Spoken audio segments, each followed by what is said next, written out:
Olá, seja bem-vindo ao Novos Tempos e o assunto do programa de hoje é a busca incansável pela igualdade de gênero. Depois de uma década de caminhada a passos lentos, mas contínuos, nós nos deparamos com uma alarmante situação: o aumento das disparidades entre homens e mulheres no planeta. O Brasil caiu 11 posições em apenas um ano, segundo o relatório de Desigualdade Global de Gênero 2017. Para se ter uma ideia, pelo cálculo atual, seriam necessários 100 anos para acabar com a desigualdade de gênero em todo o mundo. Atrás das câmeras, com certeza.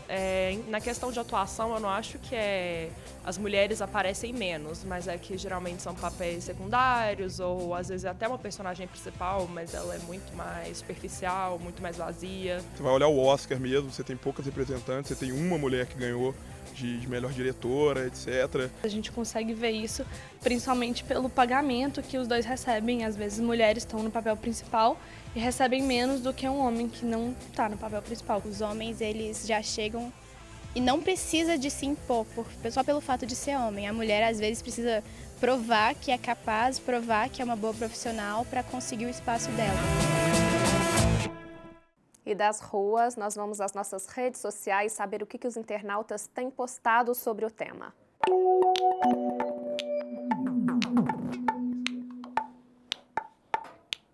Vamos lá aos comentários. E que bom que existe um movimento feminista forte hoje em dia. Entenda, feminismo não é o contrário de machismo e nem sinônimo de misandria. Feminismo não mata e nem nunca matou ninguém. O machismo, sim. Mata, violenta e humilha. Segundo comentário, a desigualdade entre homens e mulheres no mercado de trabalho ainda é alarmante em pleno século XXI, quando a sociedade vai entender que, mesmo não sendo iguais, homens e mulheres precisam de direitos iguais? Terceiro e último, é hora das mulheres falarem sobre a desigualdade. Feminismo está na moda. É hora de estar na moda e usou a hashtag TimesUp. Para conversar com a gente sobre desigualdade de gênero, eu e o professor Edivar Guimarães, do Ânima PUC Minas, recebemos o sociólogo e especialista em direitos humanos, Moisés Augusto Gonçalves. É um prazer te receber aqui no estúdio, Moisés. O prazer é todo meu. Saudações aos componentes aqui da banca e também aos caros telespectadores. E para começar aí a nossa discussão, os passos que já eram lentos, né?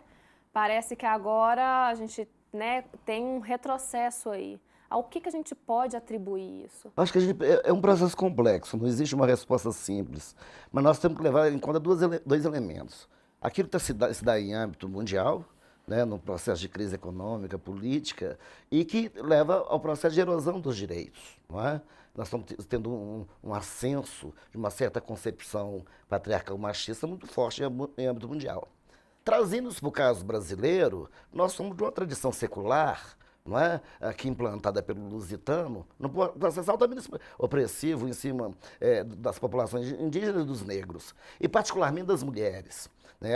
Até pensadores radicalizam falando dessa relação do lusitano com as mulheres indígenas e negras, alguma coisa que alguns falam até de civilização. Né? Nós temos raízes muito poderosas de imposição, não só econômica, mas imposição nas relações sobre o gênero feminino. A ideia de pensá-las como bruxas, a ideia de pensá-las apenas como objeto. Se nós trouxermos isso mais próximo de nós vamos pensar que os avanços de direitos das mulheres vão ocorrer no países como o Brasil só na segunda metade do século XX. Fruto de longas e pesadas e dolorosas lutas. Né? É isso, Moisés, que eu queria te perguntar. Quer dizer, a gente olhar para o passado e enxergar, mapear essas desigualdades de gênero, a gente entenderia, assim, exatamente por ter acompanhado essas lutas. Agora, depois de tantas lutas, a gente vê os retrocessos. Por que é tão difícil, depois de tanto estudo, de tantas conquistas, a gente continuar ainda em processos de regressão como esse anunciado aí? Inclusive de incorporar esses direitos, produto da luta, no ordenamento legal. Não é? Vamos pegar o caso específico da questão da violência contra a mulher. Nós temos a Lei Maria da Penha. Nós temos o crime de feminicídio. O problema a se pensar é que essas questões profundas, arraigadas na nossa tradição patriarcal e machista, e vamos falar também racista e homofóbica, isso não se tira de um dia para a noite ou simplesmente com uma lei. As leis são importantes, mas como diz o Drummond, as leis não bastam. Os lírios não nascem das leis. Então, há um retrocesso a nível não só das mentalidades, mas das práticas. Não é? Mais de 50 mil estupros no ano passado dos denunciados. As entidades que trabalham com essa questão, imagino que no mínimo é 10 vezes mais. Não é? Vamos pensar que a maioria das mulheres assassinadas são mulheres, não só mulheres, mas mulheres negras.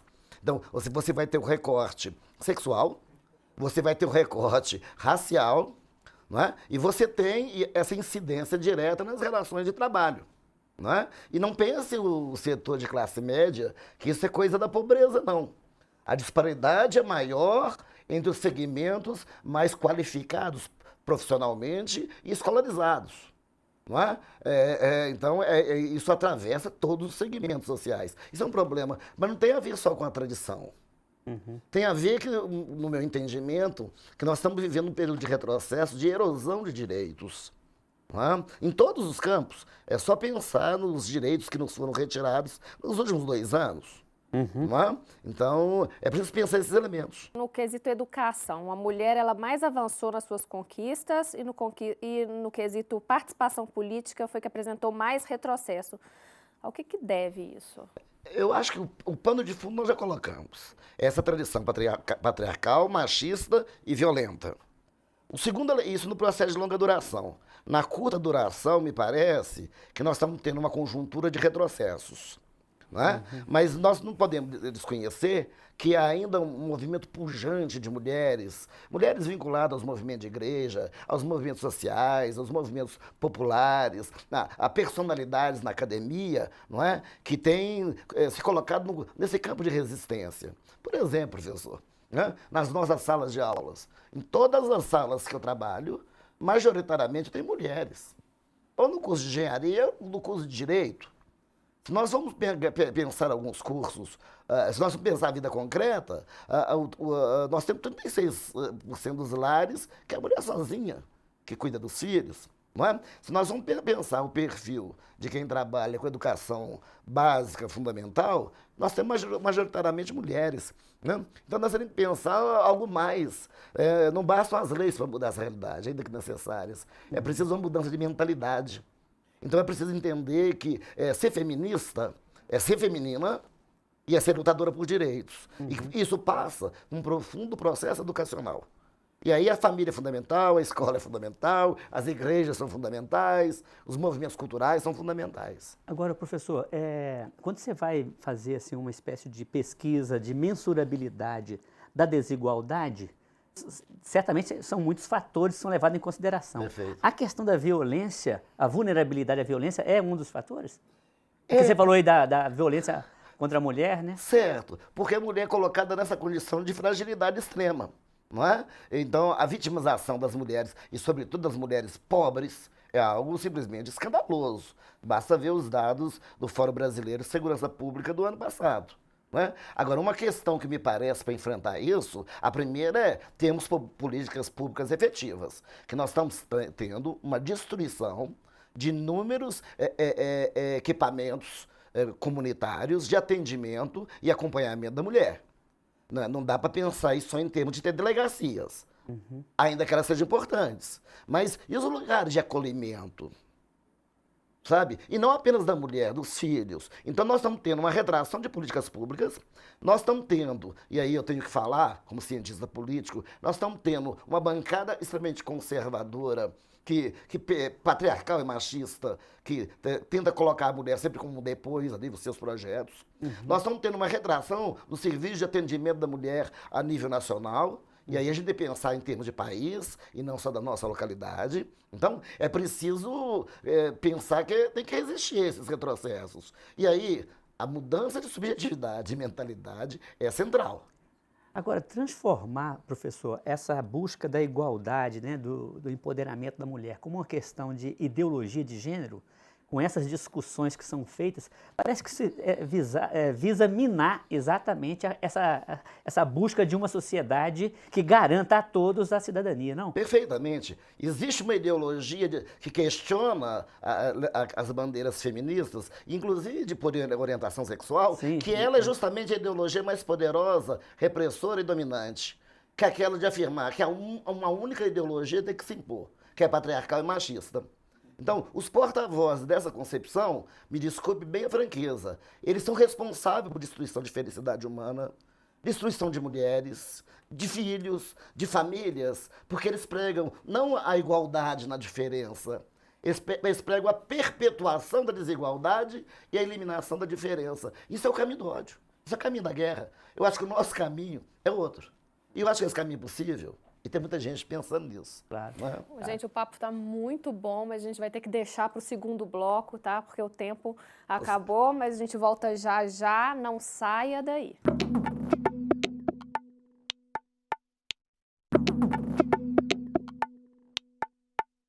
Estamos de volta com Novos Tempos e hoje estamos conversando sobre a desigualdade de gênero que está atrelada às mais diversas áreas da nossa sociedade.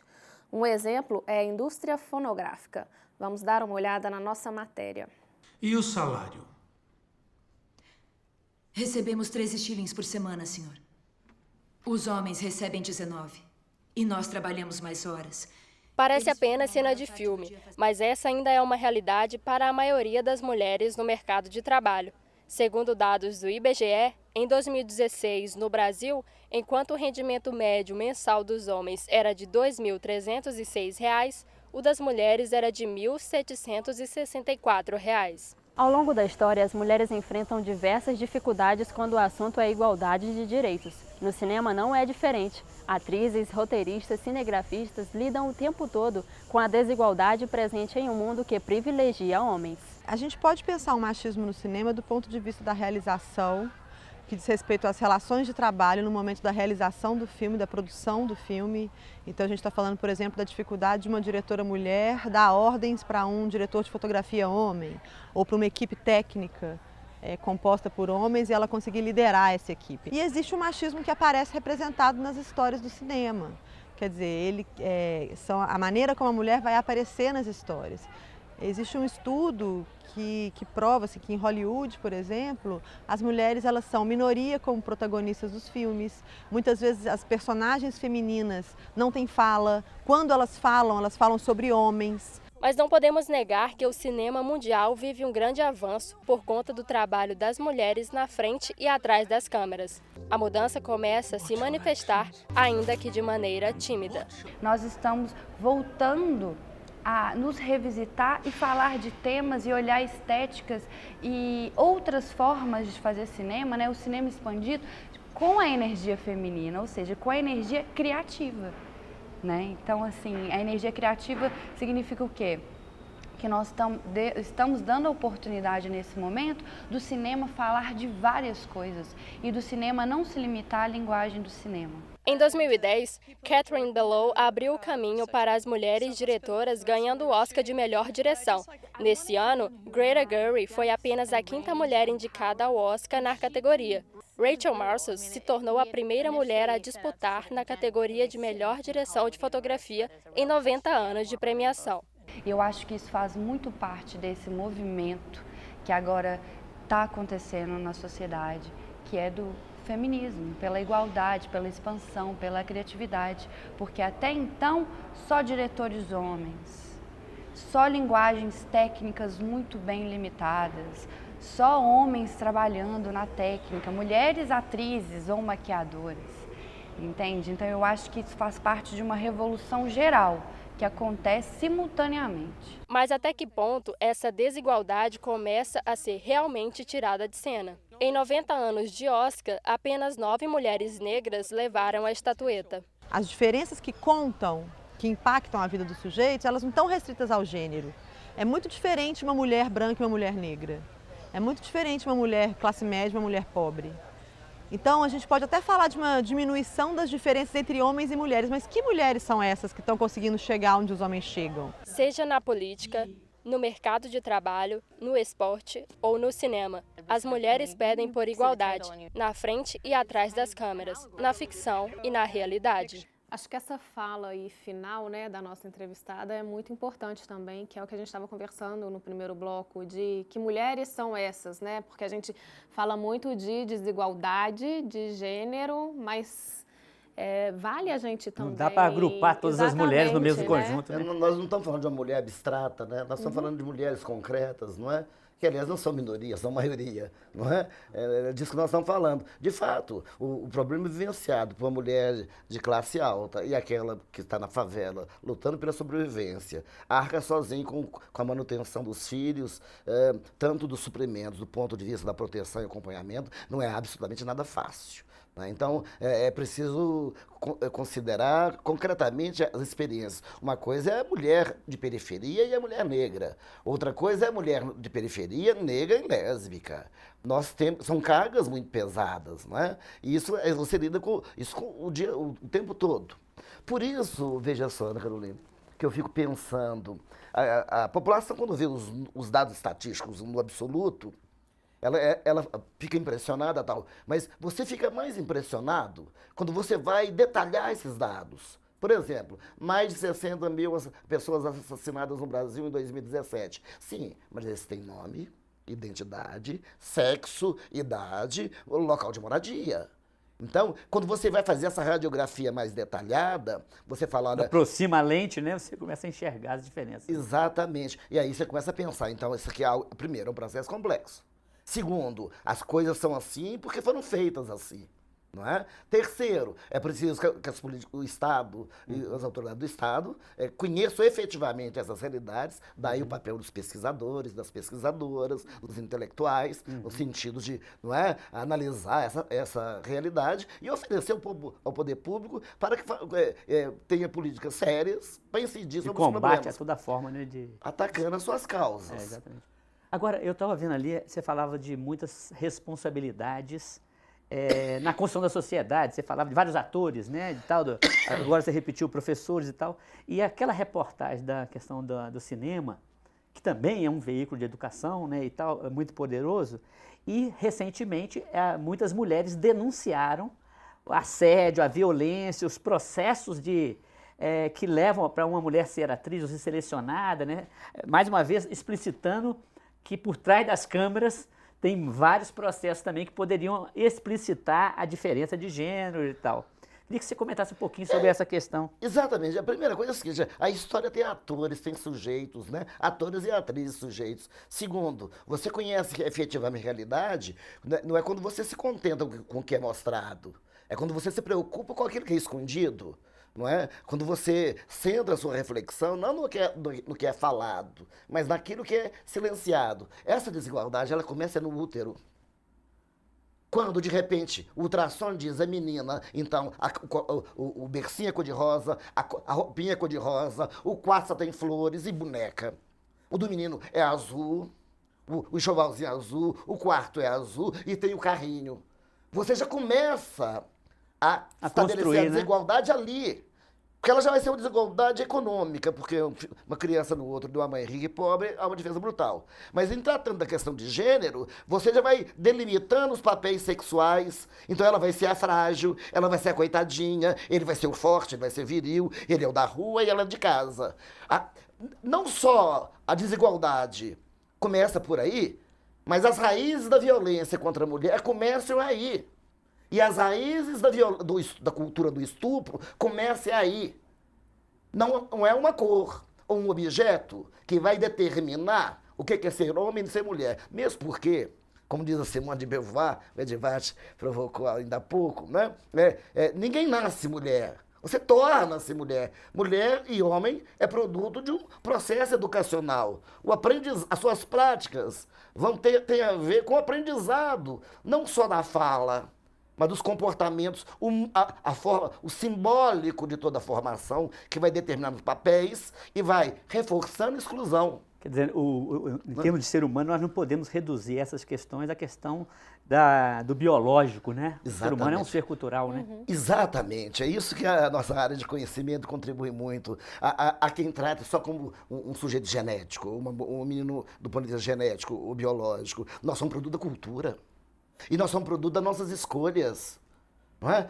Então, é no mundo da cultura, da endoculturação, da introdução desse menino e dessa menina no universo da vida social, que a gente vai impondo valores, excluindo, determinando territórios do permitido ou do proibido, construindo o terreno das liberdades e reforçando também o terreno das repressões. Não é? Se nós tivéssemos um processo educacional onde a igualdade... Porque menino não nasce machista.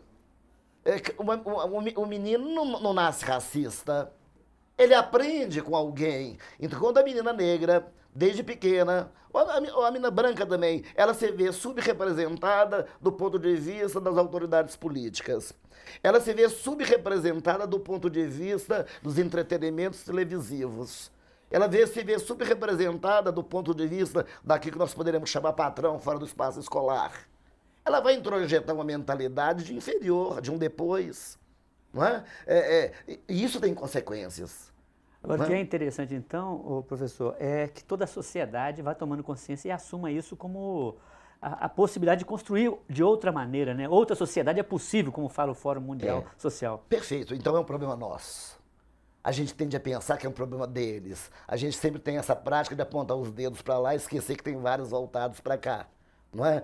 Você quer construir um mundo de igualdade na diferença, de respeito entre as pessoas, é preciso que isso ocorra a partir de transformações de mentalidades, sobretudo a partir dos que têm a tarefa de educar. Moisés, eu gostaria de continuar essa conversa, mas estamos chegando ao fim do nosso programa, nosso tempo voou, né? Esse assunto exige da gente, quem sabe... É um assunto muito importante, né? Eu acho que rende vários outros programas, Exatamente. né? Breve...